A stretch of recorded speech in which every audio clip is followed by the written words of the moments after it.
Good morning everyone, स्वागत है आप सभी का विजडम एजुकेशन पे। आज 25 मार्च 2022 है। दैनिक जागरण के राष्ट्रीय संस्करण का कंप्लीट न्यूज़ एनालिसिस करेंगे। आगे बढ़ने से पहले हमारे चैनल पे नए हैं तो सब्सक्राइब कर दें, अपने दोस्तों के साथ, कलीग के साथ इसे शेयर कर दें। कोई क्वेश्चन पूछना चाहते हैं, कुछ सुझाव देना चाहते हैं, कमेंट सेक्शन में दे सकते हैं और वीडियो को निश्चित तौर पर लाइक कर दें। साथ ही साथ मुझसे कोई क्वेश्चन पूछना चाहते हैं तो इंस्टाग्राम पे मुझे फॉलो कर सकते हैं, वहाँ पे मुझसे कोई भी क्वेश्चन आप पूछ सकते हैं। और जिन लोगों ने हमारे टेलीग्राम को नहीं ज्वाइन किया है, ज्वाइन कर लीजिएगा, लिंक आपको डिस्क्रिप्शन में मिल जाएगा। टेलीग्राम पे प्रत्येक दिन दैनिक जागरण के राष्ट्रीय संस्करण का PDF जो इम्पॉर्टेंट न्यूज़ होता है उसको इस तरह से टिक करके मैं प्रोवाइड करता हूँ ताकि उस न्यूज़ को आप लोग पढ़ लें। दोस्तों 2-3 दिन से मुझे समय नहीं मिल रहा था, मैं न्यूज़ एनालिसिस नहीं कर पा रहा था क्योंकि मैं बिजी था और 29 मार्च के बाद मैं फिर से एक बार बिजी हो जाऊंगा। तो मेरे लिए डेली न्यूज़ एनालिसिस करना अभी काफ़ी टफ हो रहा है, इसलिए मैं डिसाइड किया है कि अब मैं वीकली न्यूज़ एनालिसिस करूंगा। वीक में 2 दिन, मंडे एंड फ्राइडे, 2 दिन कंप्लीट न्यूज़ एनालिसिस करेंगे। बाकी अन्य दिन आपको दैनिक जागरण के राष्ट्रीय संस्करण का PDF हमारे टेलीग्राम पे जाना है, वहाँ से आपको पढ़ लेना है। जो न्यूज़ इंपॉर्टेंट होगा उसको इस तरह से टिक करके मैं प्रोवाइड करता हूँ। इम्पॉर्टेंट न्यूज़ को आपको पढ़ लेना। दैनिक जागरण कैसे पढ़ना चाहिए इस पर मैंने कई बार चर्चा किया है। मंडे को मैं एक बार फिर इस पर चर्चा करूंगा कि दैनिक जागरण के राष्ट्रीय संस्करण को कैसे पढ़ना चाहिए। कई सारे वीडियो आपको हमारे चैनल पे मिल जाएंगे। और दूसरा रीज़न मुझे ये लग रहा है कि अभी काफ़ी सारे एग्ज़ाम आने वाले हैं। मसलन BPSC 67 BPSC प्रीलिम्स का एग्ज़ाम है 7 मई को, 7 मई को। CDPO का एग्ज़ाम है 15 मई को। इसके अलावा UPSC का एग्ज़ाम है 5 जून को, 5 जून को UPSC का एग्ज़ाम है और 12 जून को जो है उत्तर प्रदेश PCS का एग्ज़ाम है। तो यही चारों चीज़ों की तैयारी नॉर्मली हमारे जो चैनल पे ज़्यादातर लोग जुड़े हुए हैं, कहीं ना कहीं इसी कमीशन से जुड़े हुए हैं, कहीं ना कहीं UPSC के एग्ज़ाम दे रहे हैं, BPSC के एग्ज़ाम दे रहे हैं, उत्तर प्रदेश PCS वगैरह का एग्ज़ाम दे रहे हैं। तो आप सभी लोग जो तैयारी करते हैं, अभी आपका समय है, पूरी तरह आपको फोकस करना चाहिए प्रीलिम्स पे। प्रीलिम्स निकलना काफ़ी इम्पॉर्टेंट है। UPSC में हिंदी माध्यम के लोगों का रिजल्ट गिरने का बहुत बड़ा कारण है कि प्रीलिम्स नहीं निकलता है। तो प्रीलिम्स पे अभी पूरी तरह से फोकस कीजिए। तो इसलिए अब मैं डेली न्यूज़ एनालिसिस नहीं करूँगा, वीक में 2 दिन करूँगा, मंडे को करूँगा और फ्राइडे को करूँगा। बाकी दिन आपको दैनिक जागरण के राष्ट्रीय संस्करण का PDF हमारे टेलीग्राम चैनल से पढ़ लेना। चलिए डिस्कशन स्टार्ट करते हैं। उत्तराखंड में समान नागरिक संहिता लागू करने को गठित होगी विशेषज्ञ समिति। देखिए ऑलरेडी जो इस टॉपिक पे हमने कई बार चर्चा किया है, 2-3 दिन पहले भी मैंने इस पर चर्चा किया था कि समान नागरिक संहिता क्या है और समान नागरिक संहिता के क्या सकारात्मक पक्ष हैं, समान नागरिक संहिता के क्या नकारात्मक पक्ष हैं, समान नागरिक संहिता को लेकर के देश भर में चर्चा क्यों हो रही है। आर्टिकल 44 में, भारत के संविधान के आर्टिकल 44 में इसका प्रावधान किया हुआ है। समान नागरिक संहिता को लेकर के किसी समिति ने क्या कहा है, समान नागरिक संहिता को लेकर के माननीय सर्वोच्च न्यायालय या किसी हाईकोर्ट ने क्या कहा है, समान नागरिक संहिता को लेकर के विधि आयोग ने अपनी क्या रिकमेंडेशन दिया है। इस सब टॉपिक पे मैंने कई बार चर्चा किया है, मैं इस पर चर्चा नहीं करूँगा। बस न्यूज़ ये है कि उत्तराखंड के जो फिर BJP की सरकार बन रही है और पुष्कर सिंह धामी वहाँ के मुख्यमंत्री बनने वाले हैं। तो इन्होंने चुनाव से पहले कहा था कि अगर उत्तराखंड में BJP की सरकार बन जाएगी तो हम यूनिफॉर्म सिविल कोड लाएंगे, समान नागरिक संहिता लाएंगे और उसको लेकर के एक विशेषज्ञ कमेटी बनाएगी उत्तराखंड सरकार कि कैसे यूनिफॉर्म सिविल कोड को इम्प्लीमेंट किया जाए उत्तराखंड में।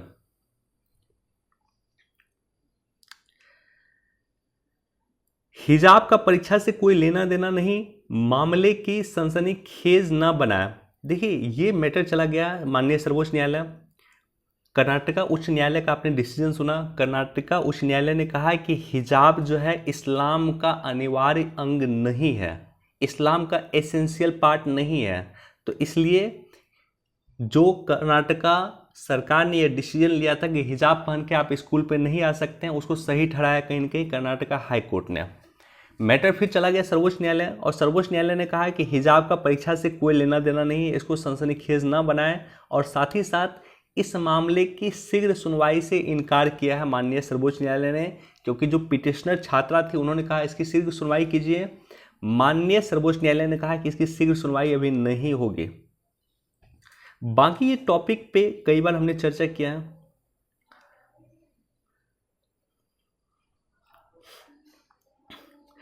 एक बार इसको भी आप लोग पढ़ लीजिएगा और एक बार आपको इसको भी थोड़ा सा पढ़ लीजिएगा। उत्तर प्रदेश में मदरसों में अब राष्ट्रगान अनिवार्य, और कहीं न कहीं उत्तर प्रदेश में मदरसों में जो धार्मिक शिक्षा होती है उसके अलावा वहाँ पे प्रयास किया जा रहा है कि अब साइंस की पढ़ाई भी हो, आर्ट की भी पढ़ाई हो।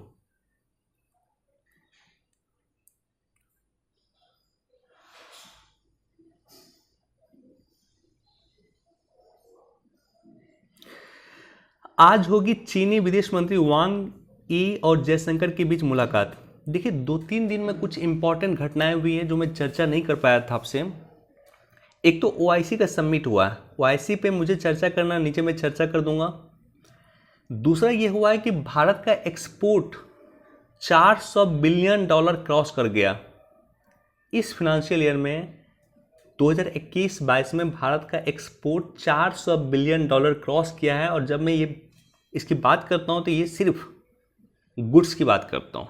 $400 बिलियन का गुड्स एक्सपोर्ट हमारा क्रॉस हुआ है इस फाइनेंशियल ईयर में। तो ये 2 इंपॉर्टेंट घटनाएं हुई हैं। तीसरी ये है कि चीन के विदेश मंत्री अभी भारत आने वाले हैं। तो इंडिया चाइना रिलेशन पर मैंने एक सेपरेट वीडियो बनाया था, वीडियो नहीं देखा तो जाकर के देख लीजिएगा। चीन के विदेश मंत्री इंडिया आते हैं, उसके बाद उनका जो स्टेटमेंट होगा वो एग्जाम पर्सपेक्टिव से इंपॉर्टेंट होगा, क्योंकि पिछले 2 वर्ष से अधिक समय हो गया है और चीन के कोई डेलीगेशन इंडिया नहीं आया है और इंडिया का कोई डेलीगेशन चीन नहीं गया। तो इस तरह से मुलाकात निश्चित तौर पे दोनों देशों के बीच संबंध को सुधारने का कोशिश करेगा। लोकसभा और विधानसभा चुनाव एक साथ कराने की मांग, इस टॉपिक पे भी कई बार मैंने चर्चा किया है। इसको बोलते हैं 1 नेशन 1 इलेक्शन, एक देश एक चुनाव। उसकी मांग ही यही है कि लोकसभा चुनाव और विधानसभा चुनाव एक साथ हों। रक्षा मंत्रालय के रणनीतिक महत्व के 107 उप प्रणालियों का आयात रोक। देखिए रक्षा मंत्रालय लगातार प्रयास कर रहा है कि हम सेवा सेक्टर में आत्मनिर्भर हो। सेवा सेक्टर में भारत आत्मनिर्भर होना चाहता है, इसके लिए लगातार रक्षा सेक्टर में भारत आत्मनिर्भर होना चाहता है, इसके लिए लगातार रक्षा मंत्रालय कोशिश कर रहा है। अब देखिए हम आत्मनिर्भर कैसे होंगे? क्या आज जो हम सामान विदेश से मंगा रहे हैं, पूरा सामान विदेश से मंगाना बंद कर दें, हम आत्मनिर्भर हो जाएं? क्या ऐसा पॉसिबल है? तो ऐसा बिल्कुल पॉसिबल नहीं है। हो क्या रहा है, भारत सरकार क्या कर रही है कि जैसे मान लीजिए कि एक 500 उपकरण जो हम विदेश से मंगाते हैं, 500 रक्षा उपकरण जो विदेश से मंगाते हैं, उसमें सरकार टारगेट फिक्स कर रही है कि मान लेते हैं कि 100 रक्षा उपकरण ऐसा होगा जो आने वाले 1 साल में हम बना लेंगे। तो इसका टारगेट फिक्स करके इन 100 रक्षा उपकरण पे सरकार आयात रोक लगा रही है, राइट। जितने रक्षा उपकरण हम विदेश से मंगा रहे हैं उसमें पर्टिकुलर कुछ रक्षा उपकरण भारत कुछ दिन में ही बनाना शुरू कर सकता है। तो वो भारत एक फिक्स टाइम ले रहा है कि भाई मान लीजिए कि अगर हम 100 रक्षा उपकरण 1 साल में बना लेंगे तो 1 साल में हम इसको बैन कर देंगे, 1 साल में इसके आयात को रोक लगा देंगे। तो इस तरह से भारत कहीं न कहीं आत्मनिर्भर हो रहा है कि पहले हम जो विदेश से रक्षा उपकरण मंगाते थे उस पर पहले हम खुद अपने देश में उसका निर्माण करना शुरू कर दें और उसके बाद कहीं न कहीं हम आयात पे रोक लगा दें। तो यही काम कर रहा है सरकार ने। 107 रणनीतिक रूप से महत्वपूर्ण जो रक्षा उपकरण है उसको सरकार ने आयात पे रोक लगा दिया है। क्यों? क्योंकि इस 107 उपकरण का कहीं न कहीं निर्माण भारत में शुरू हो गया होगा। चलिए डिफेंस सेक्टर की बात हो रही तो थोड़ा डिटेल से मैं डिस्कस कर दूंगा डिफेंस सेक्टर को लेकर के। पहली बार भारत रक्षा उत्पाद निर्यात करने वाले 25 देशों में शामिल है। सिप्री की रिपोर्ट के अनुसार जो रक्षा उत्पाद होता है, डिफेंस जो सामान होता है, उसके निर्यात करने में विश्व के 25 देशों में भारत पहली बार आया है। सिप्री की रिपोर्ट के अनुसार पिछले 5 वर्ष में भारत का रक्षा निर्यात 334% बढ़ा है। भारत 75 देशों को निर्यात करना शुरू कर दिया है। हाल में आपने देखा होगा ब्रह्मोस मिसाइल हमने फिलीपींस को देना शुरू किया है। तो इस तरह से रक्षा निर्यात जो है भारत ने करना शुरू किया है। भारत अपनी रक्षा जरूरत का 60% आयात करता है। जितना रक्षा जरूरत है उसका 60% आयात करता है और विश्व का दूसरा सबसे बड़ा आयातक देश। डिफेंस प्रोक्यूरमेंट जो है विश्व में सबसे अधिक जो खरीदता है वो खरीदता है सऊदी अरब, और सेकेंड नंबर पे इंडिया का पोजीशन आता है सबसे अधिक डिफेंस सेक्टर का हम आयात करते हैं, डिफेंस के सामान का हम आयात करते हैं। अब देखिए इसके लिए सरकार प्रयास क्या कर रही है। डिफेंस सेक्टर में हमें आत्मनिर्भर होना है, रक्षा सेक्टर में हमें आत्मनिर्भर होना है, इसके लिए सरकार प्रयास क्या कर रही है। सरकार ने 107 रक्षा उपकरण के आयात पर रोक लगाने का फैसला दिसंबर 2027 तक लिया है। इसमें 69 रक्षा उपकरण दिसंबर 2020 तक प्रतिबंध लगा दिया है सरकार ने। तो ऐसे रक्षा सेक्टर या ऐसे चीज़ें जिसमें हम खुद उसका निर्माण कर सकते हैं, उसमें भारत क्या कर रहा है कि खुद निर्माण कर रहा है और उसके आयात पे रोक लगा रहा है। भारत अपनी रक्षा जरूरत का 59% रूस से आयात करता है। अब सोच कर देखिए, और अमेरिका से सिर्फ 19% आयात करता है। 59% हम रूस से आयात करते हैं, यूएसए से सिर्फ 19% हम आयात करते हैं, इजराइल से 11% करते हैं और फ्रांस से 7% हम आयात करते हैं। तो लगभग अपनी रक्षा जरूरत का 60% हम आयात रूस से करता है। इसलिए रूस यूक्रेन वार में अभी तक रूस के खिलाफ भारत ने नहीं बोला होगा। क्यों? क्योंकि रूस के साथ हमारा स्ट्रेटेजिक रिलेशन है, हमारा रक्षा सेक्टर में महत्वपूर्ण रिलेशन रूस के साथ है। हम अपने 60% आयात रूस के साथ करते हैं। इसलिए अमेरिका के दबाव के बावजूद भारत ने अभी तक रूस यूक्रेन वार में रूस के खिलाफ नहीं बोला। भारत 2007 से लेकर अब तक 1.24 करोड़ रुपए का जो है आयात अमेरिका से कर चुका रक्षा सेक्टर का। अप्रैल 2015 से अगस्त 2020 तक 3.5 लाख करोड़ रुपए रक्षा उपकरण भारत मंगा चुका है। इसके तहत अगर आप देखेंगे, एक्स्ट्रा देखेंगे कि भारत अपनी एफडीआई जो है 49% से 74% कर दिया है। तो रक्षा सेक्टर में एफडीआई भारत ने बढ़ाया, 49% से 74% कर दिया है। इसके अलावा स्टार्टअप को बढ़ावा देने के लिए भारत ने आईडेक्स कार्यक्रम शुरू किया था। आईडेक्स क्या होता है? आईडेक्स होता है इनोवेशन फॉर डिफेंस एक्सीलेंस। ये कार्यक्रम भारत ने रक्षा सेक्टर में स्टार्टअप को बढ़ावा देने के लिए शुरू किया था। आईडेक्स को अगले 5 वर्षों में 300 और स्टार्टअप के साथ जोड़ने और 60 नई तकनीक को विकसित करने के लिए लाया गया है। इसके अलावा देखेंगे मिशन रक्षा ज्ञान शक्ति, इसको शुरुआत किया गया है। मिशन रक्षा ज्ञान शक्ति को नवाचार और प्रौद्योगिकी विकास को बढ़ावा देने के लिए ऑर्डिनेंस फैक्ट्री बोर्ड में अधिक से अधिक पेटेंट फाइल कराने के लिए इसको शुरू किया गया है, ताकि देश में अधिक से अधिक पेटेंट फाइल किया जा सके।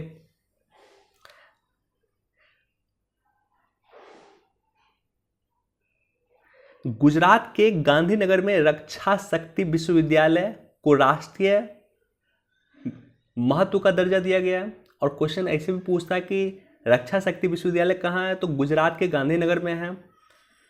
और कई सारी वस्तुएं भारत जो है जिसका निर्यात आयात जिसका प्रतिबंधित भारत सरकार करेगी।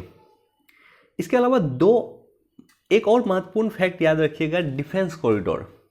सरकार 2 जगह डिफेंस कॉरिडोर बना रही है, एक तो उत्तर प्रदेश में बना रही है और एक तमिलनाडु में बना रही है।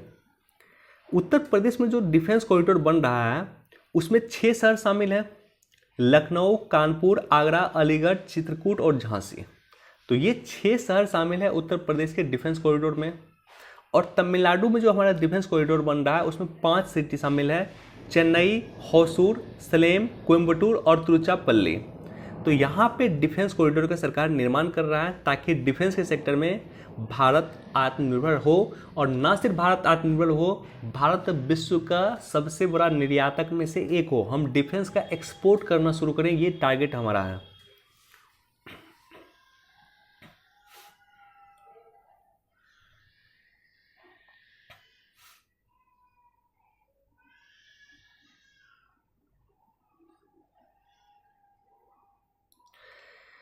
देखिए ये टॉपिक काफ़ी इंपॉर्टेंट है।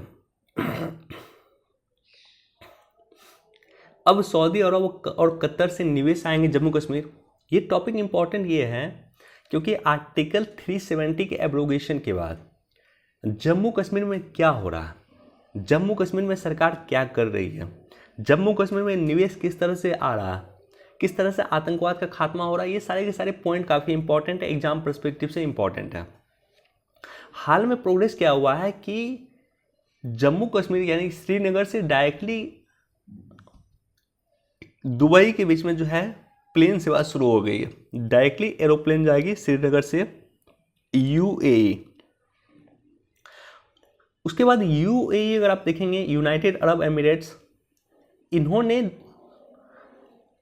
बहुत बड़ी मॉल, आई थिंक विश्व का सबसे बड़ा मॉल में से एक मॉल होगा जो इन्होंने शुरुआत करेगी, ये श्रीनगर में खोलेंगे, जम्मू कश्मीर में खोलेंगे। एक अच्छा खासा इन्वेस्टमेंट यूएई भारत कश्मीर में कर रहा है। तो इसी से भारत कहीं न कहीं चाहता है कि जिस तरह से यूएई इन्वेस्ट कर रहा है कश्मीर में, उसी तरह से सऊदी अरब और कतर जैसे देश भी कहीं न कहीं इन्वेस्ट करे हमारे कश्मीर में। तो इसको लेकर के लगातार सरकार प्रयास कर रहा है। बाकी एग्जाम पर्सपेक्टिव से इंपॉर्टेंट ये है कि आखिर आर्टिकल 370 के एब्रोगेशन के बाद अभी तक कश्मीर में क्या क्या किया गया। तेजी से चल रहा सैन्य आधुनिकीकरण का काम, इसको एक बार पढ़ सकते हैं। और साथ ही साथ भारत और उज्बेकिस्तान ने तीसरा सैन्य अभ्यास शुरू किया। भारत और उज्बेकिस्तान के बीच में जो सैन्य अभ्यास है उसका नाम है दस्तलीक। ये याद रखिएगा, वनडे एग्जाम में पूछा जा सकता है। भारत और उज्बेकिस्तान के बीच में जो एक्सरसाइज होता है, मिलिट्री एक्सरसाइज होता है, उसका क्या नाम है? तो दस्तलीक। उत्पादन बढ़ा पर कम नहीं हो रहा दाल का आयात। देखिए, दाल के बारे में एक इंपॉर्टेंट फैक्ट है। इंपॉर्टेंट फैक्ट यह है कि दाल का विश्व में सबसे अधिक भारत उत्पादन करता है। दाल का विश्व में भारत सबसे अधिक उपभोग करता है और दाल का विश्व में भारत सबसे अधिक आयात भी करता है। तो ऐसे बहुत कम सामान आपको मिलेगा जिसका सबसे बड़ा उत्पादक और सबसे बड़ा आयातक भी एक ही देश हो। तो भारत विश्व में सबसे अधिक दाल का उत्पादन भी करता है और दाल का आयात भी करता है। मतलब विदेश से सबसे अधिक दाल भी भारत मंगाता है, क्योंकि विश्व में सबसे बड़ा दाल का उपभोक्ता भी भारत है। तो इसलिए सरकार दाल को लेकर के बड़ा सिंसियर रहती है कि दाल के सेक्टर में हम आत्मनिर्भर हों, हमें विदेश से मंगाने की आवश्यकता नहीं हो, इतना दाल हम खुद प्रोड्यूस करें। दाल और तेल, ये दो चीज़ें, दो कृषि उत्पाद, एग्रीकल्चर कमोडिटी एग्जाम पर्सपेक्टिव से भी इंपॉर्टेंट है, लगातार क्वेश्चन भी आते हैं। बाकी इसको एक बार पढ़ लीजिएगा। जेम से 1 लाख करोड़ की खरीद। जेम क्या होता है? गवर्नमेंट ई मार्केट प्लेस होता है, GEM, government e market place. वाणिज्य और उद्योग मंत्रालय, मिनिस्ट्री ऑफ कॉमर्स के द्वारा 2016 में जेम की शुरुआत किया गया था। जेम बेसिकली एक पोर्टल है। उस पोर्टल पे जो खरीदार होते हैं, खरीदार भी आते हैं, और उस पोर्टल पे जो सामान बेचने वाले हैं वो भी आते हैं।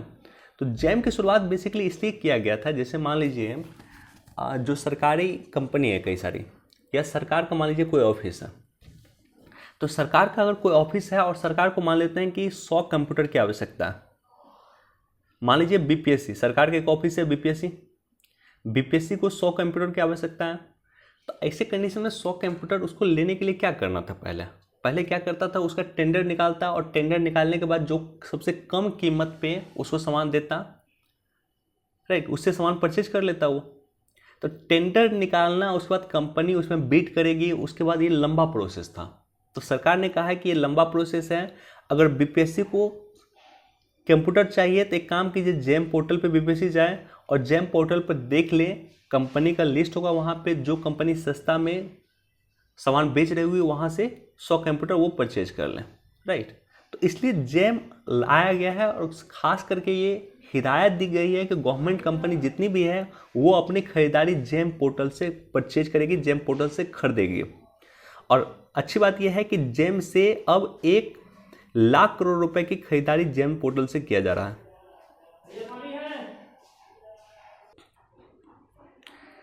तो 1 लाख करोड़ रुपए की खरीदारी जो है जेम पोर्टल से हुई है। और सबसे अच्छी बात क्या है कि अगर आपको एमएसएमई के डेवलपमेंट के बारे में भी लिखना है, जेम में कई सारा प्रोविजन किया गया। इसमें 57% खरीदारी जो हुई है एमएसएमई से हुई है, यानी छोटे लघु उद्यम से हुई है, छोटे लघु संयंत्र से हुई है। तो अगर आपको एमएसएमई के डेवलपमेंट के बारे में कभी लिखना हो तो उसको भी आप जेम से कहीं न कहीं कोरिलेट कर सकते हैं। इसी तरह से महिला के विकास के लिए लिखा, महिला उत्थान के लिए लिखना हो या महिलाओं के उद्यमिता के बारे में लिखना हो तो भी आप जेम से कोरिलेट कर सकते हैं, क्योंकि ये भी अनिवार्य किया गया है कि सरकारी खरीद जो की जाएगी उसमें कुछ % हिस्सेदारी जो है महिला उद्यमी से भी खरीदा जाएगा। तो ये सारा का सारा कई सारा प्रोविजन किया गया है जेम पोर्टल के तहत।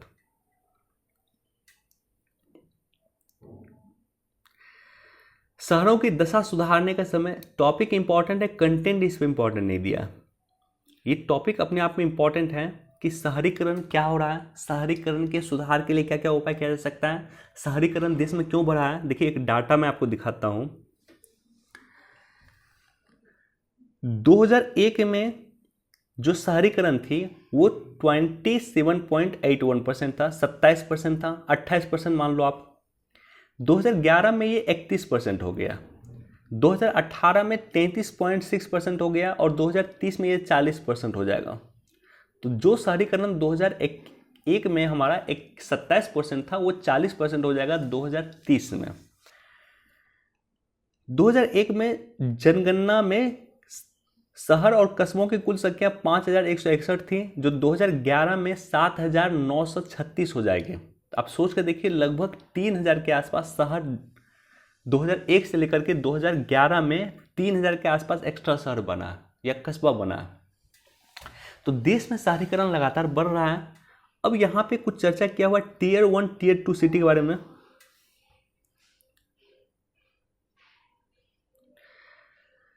भारतीय शहरों को जनसंख्या घनत्व के आधार पर सरकार 8 महानगरीय शहर जो है Tier 1, देखिए 3 तरह का सिटी है इंडिया में। Tier 1 सिटी है, एक Tier 2 सिटी है और एक Tier 3 सिटी है।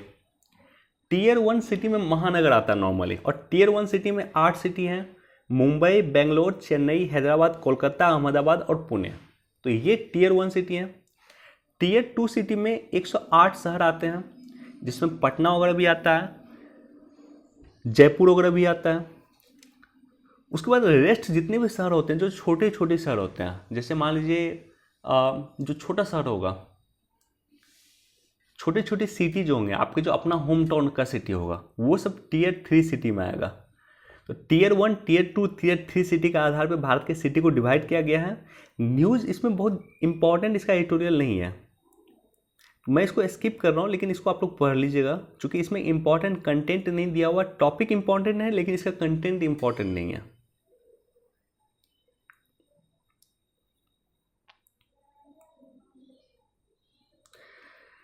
ये भी टॉपिक इंपॉर्टेंट है, इसमें कंटेंट कुछ खास नहीं दिया लेकिन टॉपिक बहुत इंपॉर्टेंट है।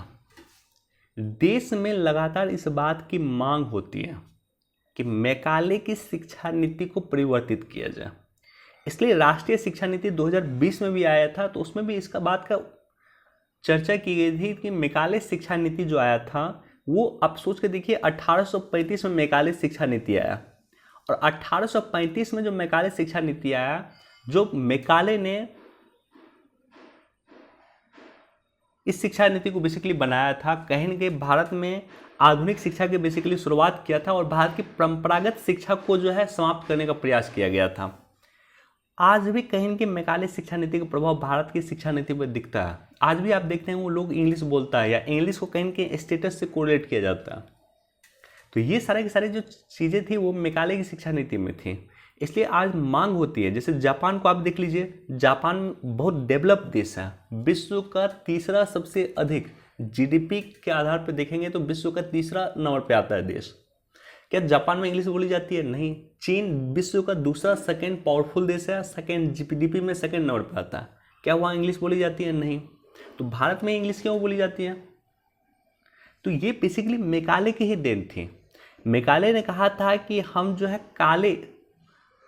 काला लोग में ही हम कहीं के गोरा लोग डेवलप करेंगे, यानी काला जो लोग है यानी इंडियन जो है उसी में कहीं के हम विदेशी माइंडसेट डेवलप करेंगे या ब्रिटेन के माइंडसेट जो है हम डेवलप करेंगे।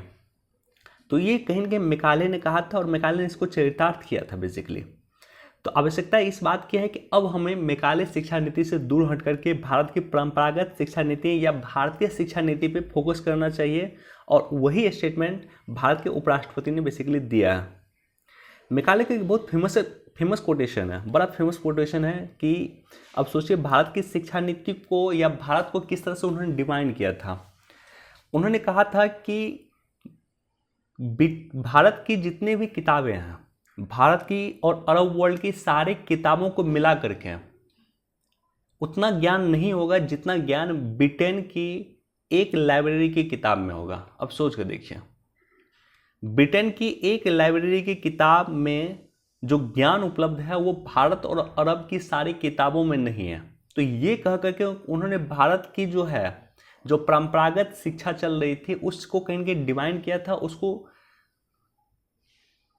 नीचा दिखाने का प्रयास किया था। और वही मैकाले अब देखिएगा कि कहीं के भारत के जो पुराने वेद था, उपवेद था, उपनिषद था या परंपरागत किताबें थी उसको ले जाकर के ब्रिटेन में रिसर्च किया था।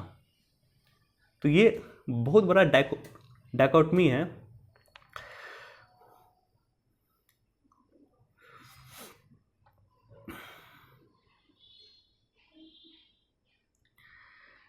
संयुक्त राष्ट्र सुरक्षा परिषद में भारत एक बार फिर रूस के प्रस्ताव पर रहा उपस्थित। देखिए, संयुक्त राष्ट्र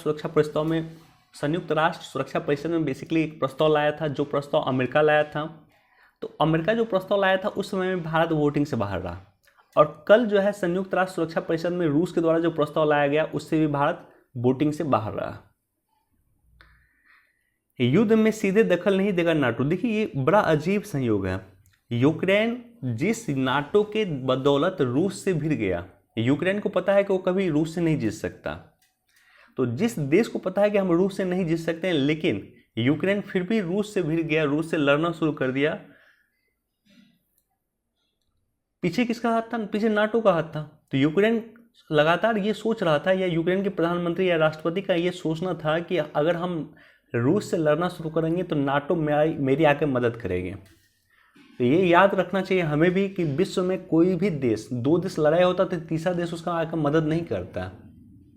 तो अब सोच कर देखिए, नाटो के सह पे यूक्रेन रूस से भिड़ गया, लेकिन वही नाटो आज बोल रहा है कि हम युद्ध में सीधे दखल नहीं देंगे।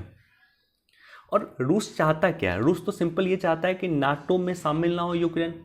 तो या तो यूक्रेन बोल दे कि हम नाटो में शामिल नहीं होंगे तो यह युद्ध बंद हो जाएगा, या अमेरिका बोल दे या नाटो बोल देंगे कि हम यूक्रेन को अपने में शामिल नहीं करेंगे तो भी युद्ध बंद हो जाएगा।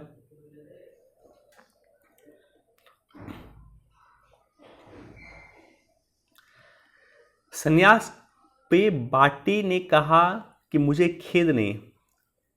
विश्व की नंबर 1 टेनिस प्लेयर हैं एशले बार्टी, ऑस्ट्रेलिया की हैं, और इस बार ऑस्ट्रेलिया ओपन जो हुआ था उसमें जीती भी थे। ये 25 साल की हैं और इन्होंने रिजाइन कर दिया, इन्होंने संन्यास ले लिया।